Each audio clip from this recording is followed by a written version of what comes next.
welcome to the Get Over Yourself podcast.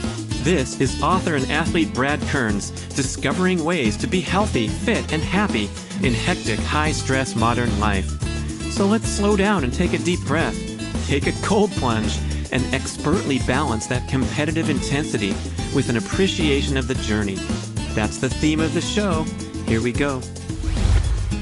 I've had many conversations with people who espouse Ray Peat's philosophies, which I don't agree with. They're sort of interested in glucose, and they feel like glucose is a very valuable molecule in the body. I won't debate that glucose is a valuable molecule. I just don't think we need to get it in our diet in large amounts to be optimal or equivalent in any way, shape, or form. I talk about this in my book, which is called The Carnivore Code. It'll be out in February 2020. There's good studies which show that every unit of beta-carotene is only worth, I should say, we need 21 units of beta-carotene to equal 1 unit of preformed animal-based vitamin A, which is retinol vitamin A. So if we want to get enough beta-carotene to fulfill our vitamin A needs, we need 21 more times. Fruit is a special case that we can consider with plant toxins. We can get down the rabbit hole with regard to other types of plant food, including leaves and stems and roots and things like that, and seeds. But if we're talking about fruit, there's very clear evidence now that fructose is a metabolic disaster for humans. And across animal kingdoms, it is very clear that our biology, because of what's called a uricase mutation and our inability to break down uric acid, fructose makes us fat, as it does many other animals who also possess uricase mutations.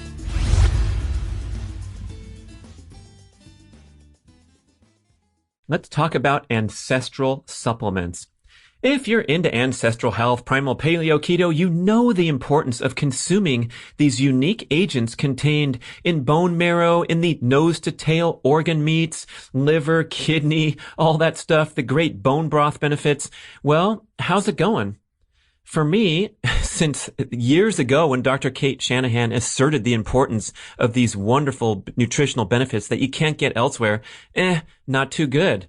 I don't know how to cook a liver or a kidney, but now your problems are solved forever when you go to ancestralsupplements.com, a wonderful company filled with people who are living the dream, walking their talk, and bottling up the purest, cleanest sources of grass-fed organ meats, kidney, liver, bone marrow, all in these wonderful capsules. I dump them in my smoothie every day. I'm healthy. I don't have to worry. It's an incredible dietary boost. And this is so different from swallowing a bunch of those synthetic vitamins and those giant bottles from the big box stores. Highly questionable health practice. This stuff is the real deal. Grass-fed organ meats, pure as can be. Ancestralsupplements.com. Greetings. Host Brad Kearns travels to sunny seaside San Diego to podcast with my main man, carnivore expert, Dr. Paul Saladino, on the wonderful occasion of the release of his long-awaited book called The Carnivore Code. And this puppy is super duper dense, filled with scientific references, practical tips about this interesting, compelling, intriguing carnivore diet. And as you'll see when I give him props at the start of the show, he's forever changed my thinking about what is healthy eating, what foods we need, what foods we don't need. We're going to hit some hot topics. And I love how Paul, he gets deep into the science, but he also frames the discussion with some really important big picture items. The first one being that animal foods, especially his promotion of the nose to tail style carnivore diet where you're emphasizing organ meats, not just muscle meats, and you're including all those great nutrient dense foods like the fish, the eggs, the bone broth, all that kind of stuff that's stocked in his fridge and his freezer. Oh man, check out the pictures on Instagram. This guy is living the real deal, strict carnivore pattern for a year and a half, feeling great. And he's a super positive, enthusiastic promoter, but he also backs things up with compelling science. And I particularly enjoyed how we were able to dig deep into this concept that eating plants, fruits and vegetables are filled with these healthy antioxidants, and actually the scientific chemical reactions in the body are much more nuanced than that, with the end point, the takeaway point being that we don't need to eat these foods, in Paul's strong opinion. So please enjoy our lively, fast-moving conversation. Don't get intimidated when he gets deep into the science, because he pulls you out very gently and carefully, making sure that you have that takeaway point. It's Dr. Paul Saladino, author of The Carnivore Code. Follow him at Carnivore MD on Instagram. Check out our little surf session that we did and the photo opportunities we got on the beautiful beaches of San Diego. Dr. Paul Saladino. Rock and roll. The first podcast was in April or May of 2019, and you changed my life, man. You got in my head, and it's been a really interesting journey to explore this carnivore thing pretty deeply. You know, we got our cookbook out. I saw it on your in your library of wonderful books, and I think there's something to it. Obviously, you've had a huge following build in a very short time, and let's talk about this book that's coming out pretty soon. Yeah, man, my goal is just to get in everybody's head. I got in, Mark Sisson's head in a good way, and lots of people's heads, and get them really curious about this idea. When I first heard about the carnivore diet, I thought it was crazy. We'll all get polyphenol deficiency, and we all need fiber to poop, and all these things, we need all these phytochemicals. But I've been doing it a year and a half now, solidly. You're still here shredding the waves in San Diego. We had a good session before the podcast, so we're warmed up. Exactly. I'm super chill. I've been in the ocean all morning, and I'm still fit. My body composition is amazing. My energy is great. My sleep is good. My libido is too good. It just gets in the way of things, and things are great. And I haven't had any plants. So I'll tell you what I've had in the last year and a half. I've had plants 3 times, and it's always been the same thing. It's always been squash. So I've done kabocha squash 3 times in the last year as a carbohydrate reintroduction experiment, and felt no better. I actually felt worse. I kind of felt, I missed the low level of ketogenesis that I probably have going on most of the time. So I missed mental clarity, and I didn't really feel any better. My workouts didn't get any better. Nothing really changed. I did it for a couple of days in a row on each time to see what if I go out of ketosis for a few days? What does it feel like? Does my athletic performance improve? Does my mood change, et cetera? And I think that it all kind of got worse for me. I gravitated every single time back to a fully carnivore diet without any plants. And we can talk about the degree to which my carnivore diet is ketogenic if you want. But because I eat 1 gram of protein per pound of body weight and about 1-to-1 fat to protein per day, it's probably low level ketogenic. A lot of times when I have a steak, I probably will dip out of quote unquote ketosis. If we're defining ketosis as 0.5 millimolar, I'll probably dip out of that for a few hours around the time I eat, because I'm eating about 1 gram of protein per pound of body weight per day. That seems to be the sweet spot for me. That's the sweet spot that's been studied for athletes on ketogenic quote diets. Actually, they're called low carb, high fat diets, like the FASTER study. So the FASTER study is a really fascinating one done by Finney and Volek. Ben Greenfield was a part of it. Zach Bitter was a part of it. People will know Zach Bitter just set the record for 100 miles in the world, and Ben Greenfield. Zach Bitter's a real game changer. He is a real game changer. Oh yeah, he is. He is a real game changer. Yeah. And in that study, the people on the low carb, high fat diet had equal levels of glycogen storage, utilization, and repletion as people on a high carbohydrate diet. It's quite a fascinating study. And they had 2 groups. They had a high carb group and a low carb, high fat group.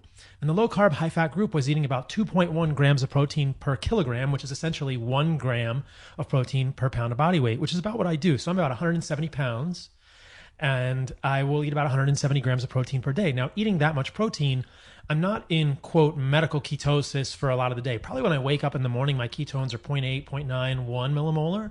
And then I ate breakfast. I ate breakfast before you got here this morning. I had about, I want to say maybe 16 ounces of grass-fed, grass-finished regenerative ribeye from Belcampo. I'll tell you all about regenerative agriculture. I'm super stoked about that. And I had a little extra fat with it, and I had some bone broth and some bone marrow, and that was my breakfast. And I didn't check my ketones, but in the past when I have, after a breakfast like that, they'll dip to 0.2, 0.3. So it's not a deeply ketogenic diet, but that's kind of the way I'm doing it now. And as many will know who know me, I'm eating a lot of organs as well, and we can talk about that. But it's been, what I have found, and what they found in the FASTER study was that you can get equal levels of glycogen stored in your muscle, used in your muscle, and then replenished on a low carb, high fat diet, just like carnivore, at those macros, something like 1-to-1 fat to protein, 1 gram of protein per pound of body weight. What we know on medical ketogenic diets, which are 4-to-1 fat to protein, is that people don't get enough protein. And if you don't get enough protein, you won't have enough substrate for gluconeogenesis, generally speaking.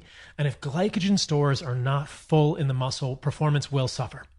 But if we fill glycogen, which the FASTER study and other studies in low carb, high fat diets show, if we fill glycogen, there theoretically should be no difference in performance without carbs. And that was what I experienced in my carbohydrate reintroduction experiments. I felt no differently. I felt no better in my workouts. I felt worse in terms of mental clarity and focus, worse in terms of, probably in terms of recovery, worse in terms of satiety. And again, there's an adaptation period as you're switching between low carb and higher carb. So you were more hungry, is what you're more saying. Hungry, yeah. So you threw a little bit of carbs back into the mix, and you got hungrier. Much more hungry, much less satiated. And then we have to back up and say, I was doing it from a macronutrient perspective because I've had numerous debates this past year with Chris Masterjohn and others, and Chris is not a fan of ketogenic diets. I've had many conversations with people who espouse Ray Peat's philosophies, which I don't agree with. They're sort of interested in glucose, and they feel like glucose is a very valuable molecule in the body. I won't debate that glucose is a valuable molecule. I just don't think we need to get it in our diet in large amounts to be optimal or equivalent in any way, shape, or form. The other thing that they found in the FASTER study was that the athletes had no difference in performance, right? And so that was what I noticed. I didn't have any difference in performance when I added carbs back. And I thought, well, I'm less focused. I'm more emotionally sort of jittery, and I'm more hungry. And all of the carbohydrates that are in my diet with this squash are replacing more nutrient-rich animal foods, right? So we have this caloric budget that we eat every day. And you know, for you, it might be 2,500 calories. For me, it might be 2,700 calories. For someone else, it might be 3,200 calories. Or for someone, it might be 1,600 calories. And the quality of those calories, the macronutrients that we use, and the quality of the foods that make up those calories certainly affects the way our body does that. I think it's a little more complicated than calories in, calories out. And I think that weight loss is about caloric deficit, but that caloric deficit is relative to the foods we eat and all of the hormonal responses that occur in response to those foods. But so I'm going to say that if we want to lose weight, we need a caloric deficit. But for someone that only has a 1,600 calorie budget per day, with all of that context that I just laid out, if you make 400 calories of that, carbohydrates, 100 grams or 200 grams, 200 grams of carbohydrates, like some would suggest, like Chris Masterjohn, if 800, if 800 calories in your diet are carbohydrates, you only have 800 calories to get all of your micronutrients that are left. Is a squash that micronutrient rich? It's really not, right? I might get some beta carotene, but that beta carotene is not going to be very well converted to retinol vitamin A. We know this. Whether or not I have BCMO polymorphism, which impairs that conversion, I talk about this in my book, which is called The Carnivore Code. It'll be out in February 2020. There's good studies which show that every unit of beta carotene is only worth, I should say, we need 21 units of beta carotene to equal 1 unit of preformed animal-based vitamin A, which is retinol vitamin A. So if we want to get enough beta carotene to fulfill our vitamin A needs, we need 21 more times, right? 21 squashes against 1 slice of liver. Right, exactly. You have to eat, in order to get the RDA for vitamin A equivalents out of beta carotene, you have to eat, I think it's close to, I would say 3/4 of a pound of squash, or sweet potato is even richer in beta carotene. I might have to eat a pound of squash a day to get my RDA for vitamin A equivalent, right? So I'm filling up my diet, I'm filling up my calories with less nutrient-rich foods. And I thought, why would I do this? Why would I not eat, I don't know what my basal metabolic rate is. I estimate it's probably 2,600, 2,700 calories a day. Why not fill every single one of those calories with the most nutrient-rich food I can? Animal meat, animal organs, animal fat, bone broth, and get more of the vitamins and minerals that my body wants, and give my body more of the things that are going to make it a strong, functional, corporeal being for me to be a part of, more that are going to make my brain function, more that are going to give my body the nutrients it needs to make hormones and to maintain muscle mass and trigger muscle growth. Things like leucine and amino acids, right? None of those things are in plant foods. So what I discovered was, hey, I think that it's micronutrient density, micronutrient richness and micronutrient density that determines our quality of life. How do we get the most of that? It's animal foods. Now, Chris Masterjohn would debate and say, oh, you need some of this and that from plant foods, and we can get into the nuance there, but I think it's very clear that we're going to get most of that from animal foods, and we can get all of that from animal foods. And then the other side of the equation is all of the toxins that we leave out, right? All the toxins from plants that we're leaving out. And that's kind of the more controversial side. But yeah. Besides those two reasons, what's good about the carnivore style diet? Well, you mentioned fat reduction briefly in your beautiful monologue there. That was a soliloquy. Yeah, it seems to me that for a huge percentage of the audience of health enthusiasts, we'd all like to drop 5 more pounds, 11 more pounds, 27 more pounds. It's a huge problem. Even with people who are extremely devoted, they're shopping at the chain grocery stores that claim to have the healthiest choices and all that. And so this micronutrient density could be that secret weapon that transcends calories in, calories out. We talked about this in the ocean. You and I had this conversation. Yes, we did. I said, save it for the podcast. As we were trying to catch waves. And I said, Brad, I don't think losing weight is about eating less food. I think it's about eating different food. And that's one of the most profound things that people experience when they transition to a higher nutrient density diet, whether it's carnivore or paleo or primal or carnivore-ish diet, which I'll define for people. But higher nutrient density diets are clearly a fantastic step in the right direction for weight loss. It's not about eating less food. Eating less food works in the short term, but that is a mental, emotional, physiologic prison to put ourselves in. We do not want to feel like we're starving day in and day out, because that will fail.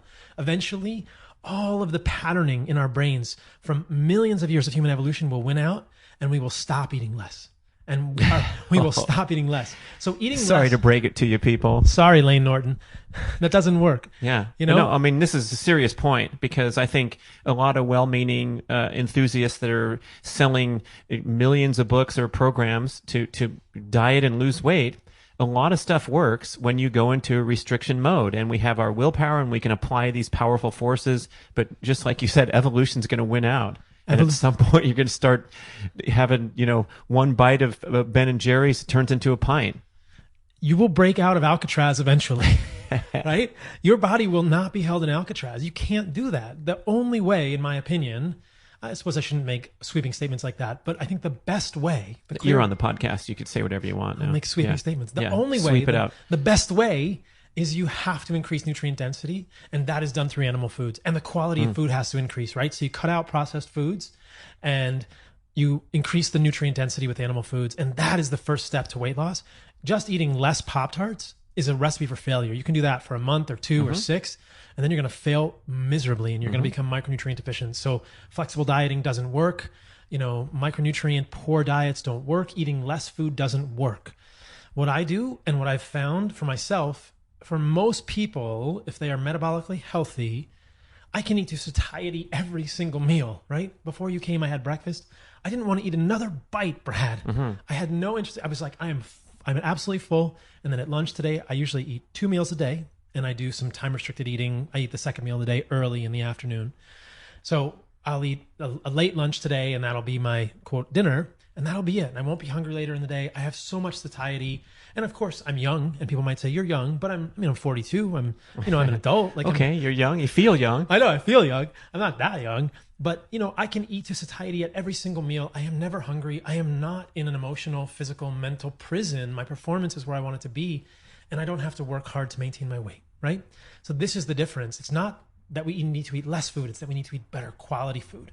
And my sort of work is centered around the idea that the best quality food we can eat is animal food. It's been vilified, and I am here to exonerate it, to show people that that vilification is uncalled for, incorrect, and hurting people.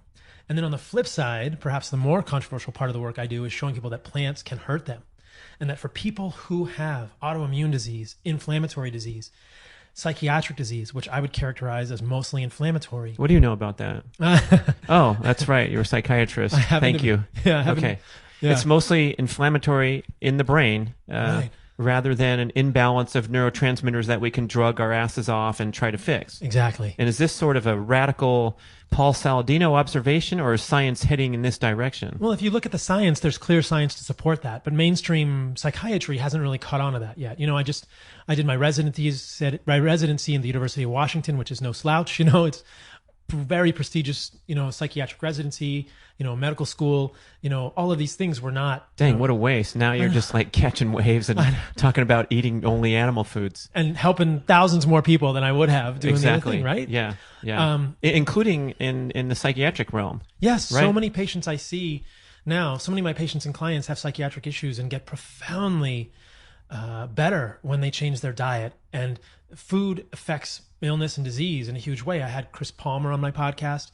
He's a psychiatrist at McLean Hospital in Boston, which is the most prestigious Harvard psychiatric hospital.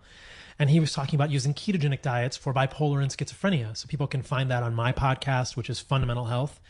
But yeah, I'm board certified in psychiatry. I practice more broadly now. I realized that if it affects the brain, it's coming from the body. And so I wanted to know about the whole body. So I practice more broadly, but formally, I was trained in psychiatry and had an original interest in mental health because it's so pervasive.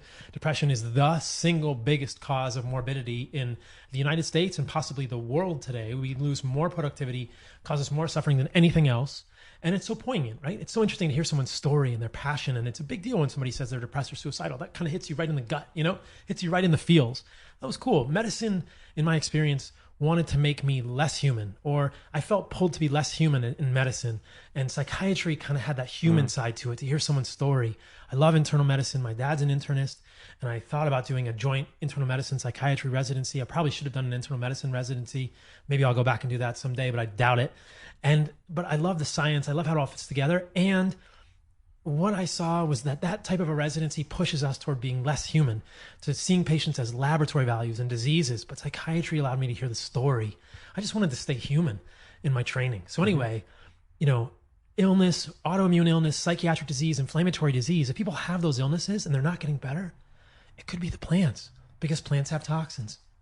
And we know this, and plants affect people. And I've seen this over and over and over now in my practice and in my work on social media and stuff, people with all kinds of diseases that are commonly reported or commonly considered to be idiopathic and incurable, from psoriasis, eczema, rheumatoid arthritis, Hashimoto's thyroiditis, lupus, all kinds of stuff.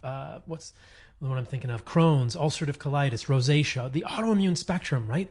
We have an epidemic of autoimmune disease in this country. What is causing it? In my opinion, it's mostly food. And for a lot of people, plants are a huge trigger. So the other part of my message, the first part of my message is meat is amazing for you. It's not bad for you. The second part of my message is plants have toxins. And if you're not where you want to be, eliminating some or all plants might be what you need to resolve your illness. Besides that, don't pay any attention to this nonsense. But we're in this controversial time now. Everyone I talk to is just begging me to watch this documentary about these great athletes performing, magnificent feats with a specific restrictive diet. So, and I've had Rip Esselstyn on my podcast, my old friend. I love him. He's doing a great job. He's changing a lot of lives, just like you are. And we have material differences of opinion on this matter or that matter. So if we could start gently and maybe come to some common ground, such as a lot of the animal products out there are probably pretty nasty, and maybe you wouldn't even eat them. So, where are we gonna source these beautiful micronutrient rich animal products and stay away from some of those objections that we've been pounded on our entire lives? Well, I have a section in my book, Why Do Vegan Diets Work? Right? I think it's important to talk about, because for some people, vegan and plant-based diets are very healing in the short term. My concern, and I've done podcasts with other vegans on my podcast, kind of friendly debates. My concern is that long-term vegan diets fail because they're micronutrient insufficient and they're full of, anti-nutrients and potentially inflammatory plant defense molecules, which we talked about probably a lot on the first podcast, that can trigger the immune system. But what we know very clearly is that food is medicine and food is inflammatory. Food is medicine and food is also disease, right? So food is the opposite of medicine too. So food can be good for us and food can be bad for us. And any diet that eliminates things, often healing from illness, is not about adding something. It's about eliminating something. And so many people want to sell us things that we add to fix our illness, right? And Western medicine wants to give us pills that we add. And it doesn't fix our illness. It just ameliorates the symptoms. But real healing comes when we remove the impediment. This is a naturopathic concept, though I'm trained as an MD. So when we remove the impediment, when we remove the thing that is causing the inflammation, the body is free to do its healing. So real healing, root cause healing, often happens by removing something more than putting something in if we don't have a vitamin or mineral deficiency, right? And we won't have vitamin and mineral deficiencies if we're eating nutrient-rich animal foods. So the vegan diets work in the short term because they're eliminating processed food. The question is always relative to what? Vegan diet is better than what? Starbucks. Better than Ben & Jerry's. Better than triple mocha frappuccinos. Better than sausage and egg biscuits from McDonald's. Yeah, well, Dean Ornish has done great work. Codwell Esselstyn has reversed heart disease. They have the science to prove it. They got those people out walking every day. They got them reporting back on their caloric intake and doing all these things that Americans are so far off track that, yes, you're going to get results. Now, you say long-term you have concerns. Absolutely. Is this maybe a variation among individuals where there's some people touting their 20-year track record of success and they're okay because they have certain genetic profile that can methylate better just eating plants? Or you think no. It's big old fat no. No. By Dr. Paul. No, it's not. All right. I think that there is genetic variation in how well we tolerate plant toxins. And some people are more susceptible Kind to of plant... like gluten. Right. We're all sensitive to gluten, everyone. I believe so. Some people a little bit, some people blown off the charts. Yes. Okay. And I think that, the reason everyone doesn't absolutely crater on plant-based diets immediately is because some people are probably more able to tolerate those toxins longer term. But I think that at the basis, we are all not that different, right? I don't think that there are some people who have genetics that say, you know what, you can really thrive on a plant-based diet. You can extract these nutrients so much better than anyone else, and really a plant-based diet is going to be best for you. No, in my opinion, absolutely not. There are no selective pressures that I've ever seen in our evolutionary history that would have caused multiple different races of people, right? Because that would almost be an entire speciation. Mm-hmm. Because we have been eating meat, and predominantly meat, throughout human evolution for more than 2 million years. We've been, quote, human or hominid for almost 4 million years, depending which anthropology text you look at. We were Australopithecus, then Homo habilis, Homo erectus. Neanderthals branched off, Denisovans branched off, but there's very clear evidence that the size of the human brain accelerated rapidly in growth around 2 million years ago when we started eating animals. There's evidence for stone tools, hunting of animals at that time, group hunting practices, and the size of the human brain suddenly got much bigger over the following 2 million years.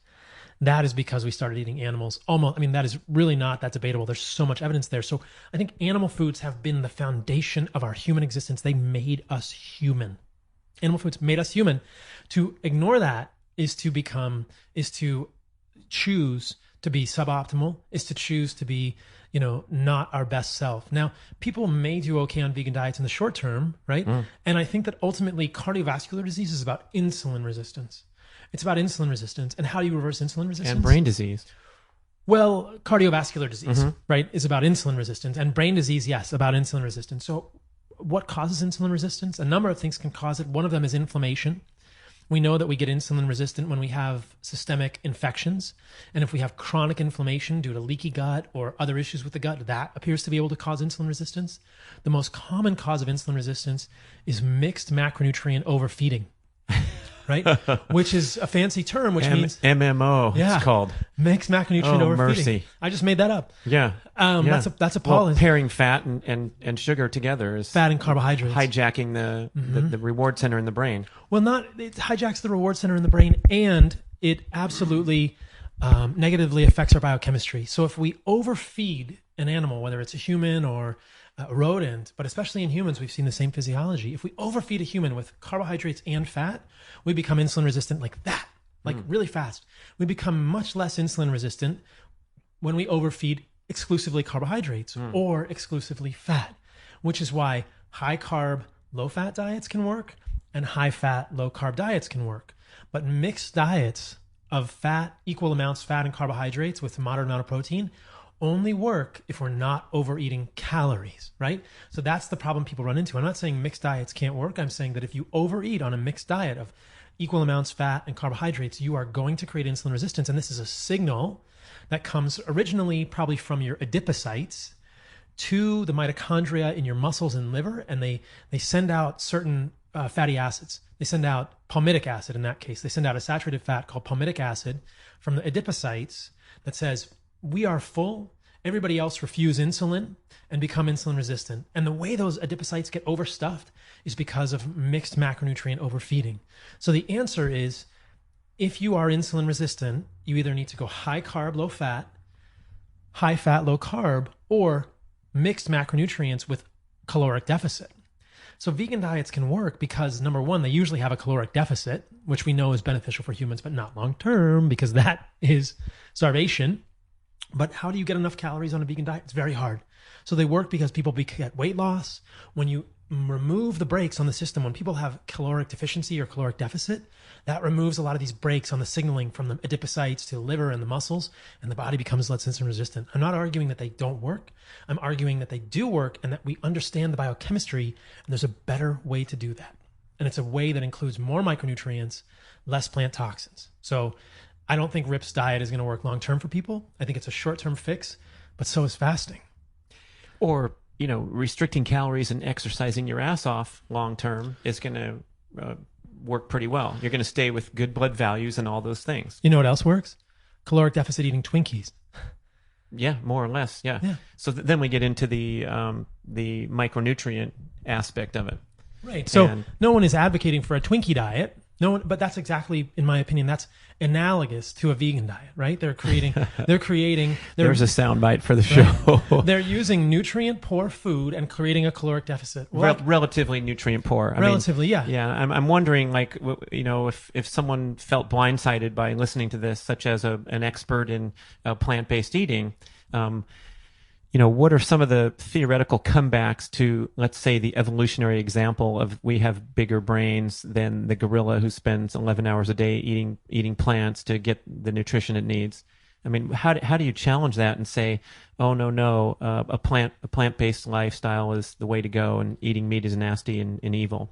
Well, there are a couple of arguments that people will advance. The one thing I will mention with regard to those is that primates ate plants 8 to 10 hours a day for 40 million years before they evolved into humans, and their brains didn't get any bigger, right? A steady diet of leaves and fruit and nuts didn't make primates' brains any bigger, right? But it really works, though. They lived for 40 million years. Right. Yeah. But they didn't get any bigger brains. And there's actually great studies that are population studies, I believe, from Denmark. I reference these in my book, looking at the size of the brain of humans. And they can correlate the size of the brain with the amount of B12 in the body. So people who have lower amounts of B12, smaller brains. Wow. People who have more B12, bigger brains. And there's an unpublished set of data from that study. They did a subgroup analysis, and who do you think had lower B12? Vegans and vegetarians. Who had the smaller brains? Vegans and vegetarians. Who had the bigger brains? Omnivores. And the largest vegan vegetarian brain was smaller than the smallest omnivore brain. So if we're thinking about brain size, there's some pretty compelling data there around a nutrient found uniquely in animal foods. And any of the plant-based advocates, if they're feeling blindsided by this, I would invite them on my podcast. You're welcome any day. I will gladly have a friendly debate with you. But there is no availability of B12 outside of animal foods. It is falsehood to suggest that. I did a whole podcast in response to the James Wilks and Chris Kresser episode on Joe Rogan. On that podcast, James Wilks claims you could get enough vitamin B12 from free lakes in Britain, which is completely false. It was based on a study which showed blooms of a microorganism or a protozoa called Naegleria.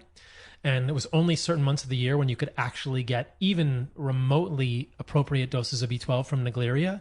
And other times of the year, you'd have to drink 20 to 30 liters of water to even approach 2 micrograms of B12, which is the RDA. Most people, pregnant mothers, you and I, do much better with higher doses of B12 than 2 micrograms, right? I'm going to get 10 times that today from the meat that I eat in terms of B12. So there's really, our ancestors would never have gotten enough B12 from water. Never, never, never. And the other thing that James Wilks talked about on that podcast was you could get B12 from soil. Well, the study he referenced, he apparently didn't read in detail because the study was talking about night soil, quote unquote, which is a sort of historical finding of people who grew plants in their own manure. So if you're eating... That's where they got the B12. Yep. If you eat your own poop, you can get B12. So vegans, vegetarians, or I guess vegetarians may not be as deficient in B12 depending on how they construct their diet, but a plant-based diet... humans can get B12 by eating their own poop. So if you grow vegetables in your poop, you might get some active B12. But in the soil are B12 analogs that don't work physiologically in humans. And I don't think any of us want to eat our own poop. So, there's really no B12 in the environment. And the higher the levels of B12, the bigger the brain. The lower the level, the smaller the brain in population studies. That's a widely acknowledged supplement for a vegan. They probably have a cupboard full of things, which is a little bit disturbing, the whole concept of that you need all this stuff. You have a dire need for it in many respects. Right. I had some vegans on my show, and they're great guys. And I said, what supplements do you take? And they had to take multiple supplements, right? So they were taking, zinc. Going on and on and on. Zinc and B12. Yeah. I mean, I take a lot of supplements too, but I'm going for peak performance. I'm not trying to shore up glaring dietary deficiency. I don't take any. There you go. Yeah. I mean, we got a picture of this guy's fridge and his freezer. It's going to blow your minds, people. I'll put it on Instagram, a carnivore fridge. I want to drill down on this plant toxin concept and also understand it clearly, because we've been told our whole lives that the blueberries are a, quote, high antioxidant food, or the broccoli or the leafy greens have these wonderful compounds in them. And so the layman's, at least my layman's understanding was, if I eat a handful of blueberries, I'm going to ingest a bunch of antioxidants into my body. But is this sort of not the way it works? It's not the way it works. Unfortunately, it's not the way it works. So blueberries and some berries are known for proanthocyanidins, and fancy words make supplement companies millions of dollars, right? I'll go back to what I said earlier. Finding health is about removing things rather than adding things, right? None of us really has a blueberry deficiency. Evolutionarily, how often would your ancestors have gotten blueberries? In the narrow ripening seasons, depending on where they lived, from zero to a good fall harvest, right? Right. So maybe a few weeks out of the year, occasionally at certain latitudes, right? Now, but people throughout the world don't have access to these, right? Every supermarket in the entire United States has blueberries all year round. So it would have been an occasional thing. If those were so good for us, well, you're going to be deficient in them 9-10 months out of the year. Well, how is that going to work out? That doesn't make sense. But at a basic level, proanthocyanidins are a pigment. They're made for plants by plants. They're not made for humans. Fruit is a special case that we can consider with plant toxins. We can get down the rabbit hole with regard to other types of plant food, including leaves and stems and roots and things like that, and seeds. But if we're talking about fruit, there's very clear evidence now that fructose is a metabolic disaster for humans. Mm-hmm. And across animal kingdoms, it is very clear that our biology, because of what's called a uricase mutation and our inability to break down uric acid, fructose makes us fat, as it does many other animals who also possess uricase mutations. Widely acknowledged by anybody. This is not in debate. No, it's not debatable. Right. Like, what do animals eat in the fall to fatten up before they hibernate? What do birds eat to fatten up before they fly long distances? They eat fruit. Fruit creates insulin resistance in human beings. There's physiology to explain this. It's debated by some, and the dose makes the poison, right? A few blueberries a day could be a problem, but you can't eat them, in an unchecked manner. If you ate, a pound of blueberries, you're certainly going to have some metabolic parameters change in a negative way in your body. A negative way. And those anthocyanidins are a pigment made by blueberries. So aside from all the magical, quote unquote, compounds in these fruit that people want to sell us in a pill, the fructose in fruit will make us insulin resistant. Like, that's not even really questionable. Fructose is metabolized differently. It's been a part of our evolution that if we needed to become fat to survive lean winters, we would eat a whole bunch of fruit. Not a good thing for humans. So if we move out of that into some of the other molecules, it'll illustrate this point a little better, like sulforaphane in broccoli, for instance.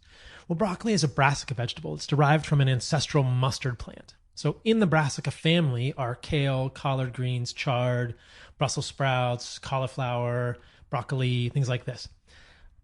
All of the plants in this family have a booby trap system, which makes sulforaphane.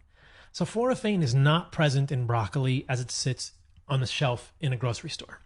What is present is a precursor molecule called glucoraphanin, which is a glucosinolate. Glucosinolates are present throughout the family of brassica vegetables, and they are a booby trap. You ever see Goonies? Like booby traps? Data? Booby traps, right? So this is Slick Shoes. He's going to spring the trap on someone. That scene in Goonies where he's walking across the log and he's like, Slick Shoes. And the little oil things come out of the back of his shoes, right? That's essentially kind of like what broccoli is doing. It has this precursor molecule, glucoraphanin, which isn't toxic to the plant or to animals. But there's an enzyme, myrosinase, which lies in wait. And when animals chew the plant, because broccoli is never going to get ground up in its normal life, or kale or collard or whatever, when you chew broccoli, kale, collard, cauliflower, Brussels sprouts, myrosinase combines with glucoraphanin, kind of like superglue, and you get a chemical reaction and out springs sulforaphane, right? That's a booby trap.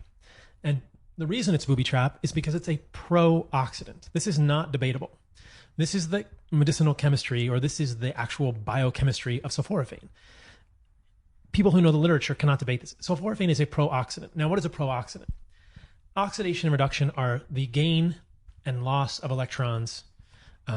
So loss of electrons is oxidation, gain of electrons is reduction. So a pro-oxidant is a molecule that pulls electrons from other molecules, creating free radicals. What's a free radical? It's a molecule with an unpaired electron. Why is it a problem? Because it induces other molecules to then become free radicals. We call this peroxidation reactions. In the case of lipids, we get lipid peroxides formed. These are very reactive species. Electrons want to be paired. When molecules start ripping electrons away, you get unpaired electrons, which are quite reactive. Not a good thing. Sulforaphane creates unpaired reactive electrons, also known as free radicals. The way this has become confusing is because in doing that, as a pro-oxidant, as a clear toxin, the intent of plants is clear. It induces the NRF2 system in the liver. There are many things that we do in our lives that do this. Being in the sun can do this. Heat, cold. They are also pro-oxidants, right? And there's a difference between them. These are environmental hormetics versus molecular hormetics from plants. People call the molecular hormetics from plants xenohormetics. And I make a distinction in my book between environmental hormesis and molecular hormesis. So I'll talk about molecular hormesis and then we'll talk about environmental hormesis. So molecular hormesis is pro-oxidants. Other molecules do the same thing. I'm trying to think of another one. Resveratrol has been known to do the same thing. Anything that induces the NRF2 system in our body, cigarette smoke, alcohol, lead, mercury, they are pro-oxidants. They are creating free radicals. But when they create free radicals, this switch in the liver gets tripped and it makes more glutathione, which is our molecular policeman. And that is where people think of hormesis, right? So it's the antioxidant defense response. We're fighting back against this thing that we just ingested. Right. That's a poison to us. Right. And that's where you get the net health benefit, or the arguable net health benefit that is the reason they're touting things, and why if your smart neighbor walked in, Dr. Rhonda Patrick, doing her videos about sulforaphane, saying that broccoli sprouts are the greatest food known to mankind because they have this, I guess it stimulates a powerful antioxidant defense response in the body. Yes. But it's not when you're on that bus in the first place, when the blueberries or the broccoli or whatever's on the bus going down your throat, they're not inherently antioxidant. That's what you're saying. They're not inherently antioxidant, and I want to correct you. To demonstrate a net benefit is not been shown. And this is where the nuance is. This is where the devil's in the details, right? This is where people are so confused, because I can show you studies that say you give someone sulforaphane, they have less DNA damage. Why do they have less DNA damage? Because there's more glutathione, right? Now, what people are ignoring is all of the other things that sulforaphane is doing in the body. If you just use your microscope and focus in, right? If you just focus in with your microscope on DNA damage and glutathione, these molecules increase that in the short term. When we look in the long term, they don't have benefit. And I'll talk about those studies. Even the glutathione benefits are attenuated long term. And I'll talk about those studies in a moment. But in the short term, remember, sulforaphane is a plant toxin. And in addition to inducing oxidative stress, it's also competing with iodine at the level of the thyroid. Glucosinolate molecules, right, make isothiocyanates. Isothiocyanates are a family which includes sulforaphane. Isothiocyanates are well known to induce endemic goiter in regions of the world where iodine intake is insufficient. So if someone is eating broccoli and not getting enough iodine, you can definitely push toward hypothyroidism. So why would we do that? The intent of plants is clear. And then sulforaphane is doing other things elsewhere in the body that are negative, right? This is my analogy here. When you go to the pharmacy, you don't take any medications probably because you're healthy, but when people go to the pharmacy and they get a drug, right? Metoprolol, lisinopril, losartan, blood pressure medication, whatever, a statin, in the box, is a list of all the side effects, right? Where do we get a lot of our pharmaceuticals from? Plants. We get them from plants. And so we're treating these plant molecules as if they are unique. But molecules that are foreign to human biochemistry, whether it's synthesized in a lab, like lisinopril or losartan, or molecules that are coming from plants, all have a package insert. They all have side effects. And those are what we're not being told about, right? So we're focused on this. It's like the guy comes and paints your house and he does a good job and he leaves all this shit in the driveway and there's a mess and he broke one of the windows and broke the Venetian blinds, but he did paint your house. But Rhonda Patrick's pointing to the house saying, look, he painted the house. And I'm pointing at the driveway saying, look at all this other stuff he caused. Right. So she I don't want to pick on her, but you know, the scientific article that the person just read that was on the front page of the internet website is accurately stating that this glutathione boost is wonderful and it came from eating the leafy green or the nut, the seed. The walnuts have the incredible antioxidant benefits. And so you're telling the story of broccoli sulforaphane. I just want to suggest that this transcends across the plant kingdom where they all have these defense molecules, and the reason they have them is to defend their bodies and their roots and seeds against animals eating them. And the scientific community, I believe, has been overly focused on the painted house and ignored the wreckage elsewhere. And so here's my argument. Why would we ingest broccoli for glutathione if we don't need it? When you can fast. When you can go in a cold plunge. Exactly. Or do a weight workout. Exactly. And there are studies which demonstrate exactly that, Brad. There's a study in cold water swimmers in Berlin which shows they go in the water in January for an hour and their glutathione levels plummet and then suggesting oxidative stress, and then they go up to above normal. Right? So you can get the same benefits, and that is an environmental hormetic. But environmental hormetics are not molecules coming into our body. They're what we've always done. They don't really have a list of side effects like sulforaphane. They come over and paint your house, and they clean the driveway. They don't do that kind of stuff because they're not molecules circulating in your body.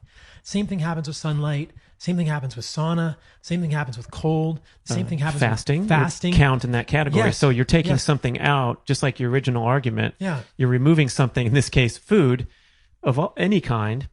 And so the way you really got into my head is like, we're thinking of this high nutrition breakfast, whatever it is. Could be the oatmeal with the blueberries and the green smoothie with all these great things inside there, versus fasting until 12 noon. I'm getting a better or arguably similar antioxidant I would say and better health response. And this is sort of undisputed, I would say, right? Yeah, I think it's very hard to argue that. And I would argue that the oatmeal breakfast with blueberries is not really doing as much as you think it is, and I'll tell you why. But at the core of this argument is the premise that is often being ignored. Blueberries make us better than we can be without them. Broccoli makes us better than we can be without it. Broccoli gives me X number of superpowers, right? Yeah. I'm going to live long like the blue zones. Don't they eat a bunch of this stuff? I talked in my book has a whole debunking of the blue zones in it. We go into detail. The Paul zones. Chapter 14, the Paul zone. It's in chapter 10, but yeah, debunking the blue zones in detail. We can talk about that if we have time. But here's the deal. It's really not easy to demonstrate in scientific literature that any of these plant compounds make us better. Right? They make us better than we can be without them. You know what? There are compounds in meat that can do the same thing, but nobody ever thinks about them as hormetics. Have you heard of heterocyclic amines and polycyclic aromatic hydrocarbons? When you cook a steak on the grill, what do those do? Those also induce the NRF2 system in the liver. The carcinogenic effects of overcooking meat you're talking about. Well, I would say that the carcinogenic effects are quite arguable. And overblown. Yes. Wow. Yeah. So that's a whole other rabbit hole to go down, but they induce oxidative stress, right?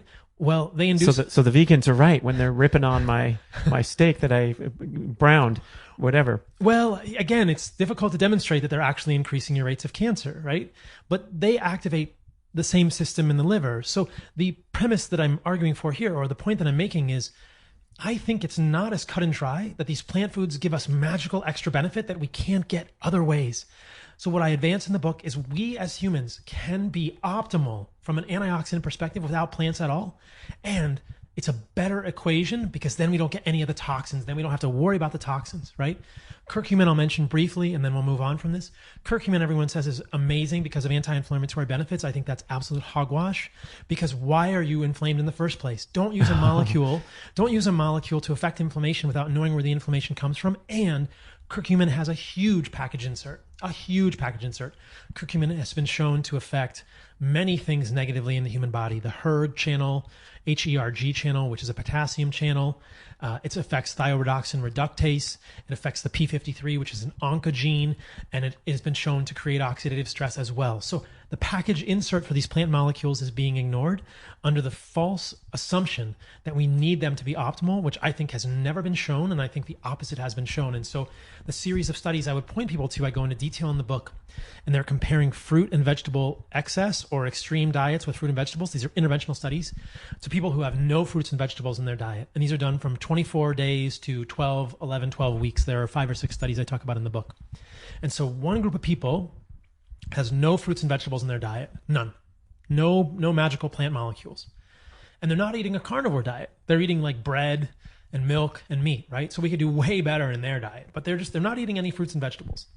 The other group eats, there's 5 studies, but as a whole, the pattern is for them to eat between 1 to 1.5 pounds of fruit and vegetables a day. All right. At the end of 24 days or 11 weeks, they look at detailed analyses of oxidative stress, DNA damage, inflammation, immune activation. What do they see? No difference. No difference. And in one study, the removal of fruits and vegetables led to an improvement in markers of oxidative stress and DNA damage. So if the promises of sulforaphane and these magical plant molecules are true, why can we not demonstrate that in all the studies? Because if this is true, right, you should be getting superpowers. You should be getting more glutathione. You should be protecting your DNA longer. But it doesn't show up in many studies. And they're not eating wimpy vegetables. I don't know what people would consider wimpy vegetables, but they're eating things like Jerusalem artichokes, spinach, broccoli, carrots, right? And at the end of 12 weeks or 24 days across these 5 or 6 studies, no difference in the markers of oxidative stress. So where is the benefit? And the other thing is, they're not even looking at the potential negative effects. They're not looking at thyroid function. They're not looking at, the potential for triggering autoimmunity. They're not looking at nutrient inadequacy, because what we know is that many of these plant toxins, in addition to affecting the body negatively in other parts of our biochemistry, specifically the tannins in things like tea and grapes. Kombucha. Yeah. The tannins are there to be digestive enzyme inhibitors, and they decrease the absorption of other minerals, right? So plants, the overarching theme is that plants just don't want to get eaten, and that's intuitive. Neither do animals, but animals can run away or gore you with the food chain. It's called the food chain. They can gore you with their antlers, or they can bite you, right? But plants are stuck in the ground. They can't move anywhere, so they've had to develop all these molecules to defend themselves, to exist in an ecosystem with animals. And because those animals have been eating those plants for millions of years, they've kind of developed systems to defend against the chemicals in a better way than we have. But the hypothesis that I advance in the book is that, look, we've been eating mostly meat for 2 million years. We've only been using plants as survival food because we can get by on them for a little bit if we just need the calories to get to tomorrow. Yeah, that's a good line, man. I mean, you that's the first time I heard you say it back then. You said they're survival foods. Plants are survival foods. The comeback that humans are most definitely omnivores, and look at the research. It's like, yeah, because we didn't succeed sometime. You ever been hunting? I never have. I'm sorry. Hard. I know you just got back. Huh? How'd hard. you do out there? It's good. How'd you do? I respectfully, and it was a very moving experience. Every time I hunt and get an animal, it's a very moving experience. But I got a deer. I got a white-tailed deer with my bow at about 25 yards, which was great. And it was cold as heck that morning. So it was you walk up to the deer and I say, oh, thank you for this sacrifice. I want to honor the presence of this deer, and I'll do it now on the podcast. I'm very grateful for that from the earth. And hunting is hard. Hunting is very hard. And once the megafauna were extinct, once there weren't, how big the woolly mammoth is, or these mega elephant creatures, these big creatures. I mean, bison, there were 100 million bison in the United States, hundreds of years ago. And those are pretty big prey, but, a woolly mammoth is much bigger than that. So if you don't have a tribe of people to hunt a huge animal, there's going to be times when you don't have animal foods, and you have to fall back on plant foods for a short amount of time. But they're survival foods. They're just survival foods. That's what I think, that they're survival foods. And now we have ultimate access to animal foods all the time. Whether or not we should and can and sustainably do that is a whole other thing that we can try and address in the next 3 minutes, and then we'll have to wrap up. But there's lots of questions here. Now we can access the best foods on the planet. The title of the book is The Carnivore Code. I almost called it Apex Predator, because we really have become the apex predator on the planet. We can go hunt. Inspired by Brian Johnson. Drops that term into his internet language all the time. The apex predator in the house. Apex predator. So we can be successful in hunts all the time. And the other message that I want to let people know is, if you're thriving, I don't think you need to stop eating plants. Realize that there's a spectrum of plant toxicity, and maybe you could be doing even better by taking that into consideration. And I talk about that in the book in detail. But for people who are not thriving, for people who are sick and inflamed, and autoimmune disease is not getting better, inflammation, depression is not getting better, plants can trigger this in a lot of people, whether it's through the gut or other issues like we talked about, curcumin affecting biochemistry, sulforaphane affecting biochemistry. We don't need these things to be optimal. I just want to say a couple of words about sustainability, and then we'll wrap up, because the question I get is, can we feed everyone with animals? And I would say that is not the right question. The right question is, can we feed everyone, period? And the answer to that is no. Because there are two arguments here, or at least two framings. We can look in the United States or we can look in the world. But I think arguments that have to do with the world are untenable and not even worth talking about, because I can't control the politics, the farming, or any of that stuff in India, right? We can talk about the United States. So if we talk about the United States, it's absolutely possible to equal the amount of beef production that we have in the United States right now with entirely grass feeding. We could eliminate feedlots from the United States completely, absolutely completely. Now, if everyone in the United States, 300 million people, were to go fully carnivore, which would be an impossible, it would never happen, right? But then we would have to think, like, where are we going to raise all these animals from? And that would be a thing. But with the amount of beef that is produced right now from feedlots, we could convert all of that to grass feeding. Absolutely. It wouldn't be very hard by increasing the productivity of the land. If we increase the productivity of the land, it's all about the soil. And when the soil has more organic matter, it grows more plants. When the soil has more organic matter, it also sequesters more carbon. And there are these amazing farms like White Oak Pastures and Belcampo. White Oak Pastures is in Georgia, Belcampo is Northern California, Rome Ranch in Texas, who are showing that with this regenerative agriculture, by raising animals properly, rotational grazing, animals pooping on the land, animals eating grass, they can increase the amount of organic matter in the soil. And that is the way it's always been. 100 million buffalo roaming in the U.S. were increasing the amount of organic matter in the soil. The soil used to be 5 to 6% carbon. In most of the fields that people are rehabilitating, it's 0.5%. For every 1% increase in organic matter in the soil, you can hold 20,000 more liters of water per hectare. That's something that, on that order, you have to quote me on the study, but we know that when we deplete the soil of nutrients with monocrop plant agriculture, topsoil erodes, it won't hold water, the carbon can't be sequestered, mycorrhizal networks of fungus collapse. How do we correct that? We create ecosystems. Ecosystems need animals. And these farms are showing that you can sequester more carbon into the soil than these animals produce, because it's all part of the carbon cycle as well. We don't have time to go into all that, but I would encourage people to check it out, regenerative agriculture. But the answer is, it's absolutely the only answer that we have for this planet, is to recreate the ecosystems that we've destroyed. Monocrop agriculture tills the soil. When you till the soil, you release all the carbon into the soil, into the atmosphere. The majority of the carbon dioxide on this planet is stored in the ground. You till the soil, you release it into the atmosphere. I heard some podcast recently saying that we have like 60 crop cycles left, and that's it.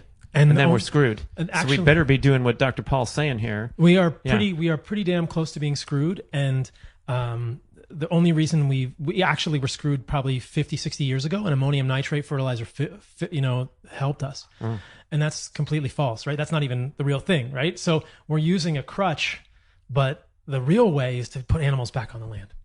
Dr. Paul Saladino, author of The Carnivore Code. Go grab it. It's chock full of incredible information. 600 just references. A little tidbit. Yeah, wonderful work. Keep doing what you're doing. And we find you on Instagram, mainly with your thriving picture site. My website is carnivoremd.com. I got a podcast, Fundamental Health. That's right. And my Instagram is carnivoremd, and so I'm same on Twitter. All right. Thanks, everybody. Thanks, brother. Dun, dun, dun, dun. Thank you for listening to the show. We would love your feedback at getoveryourselfpodcast@gmail.com. And we would also love if you could leave a rating and a review on iTunes or wherever you listen to podcasts. I know it's a hassle. You have to go to desktop iTunes, click on the tab that says ratings and reviews, and then click to rate the show anywhere from 5 to 5 stars. And it really helps spread the word so more people can find the show and get over themselves because they need to. Thanks for doing it.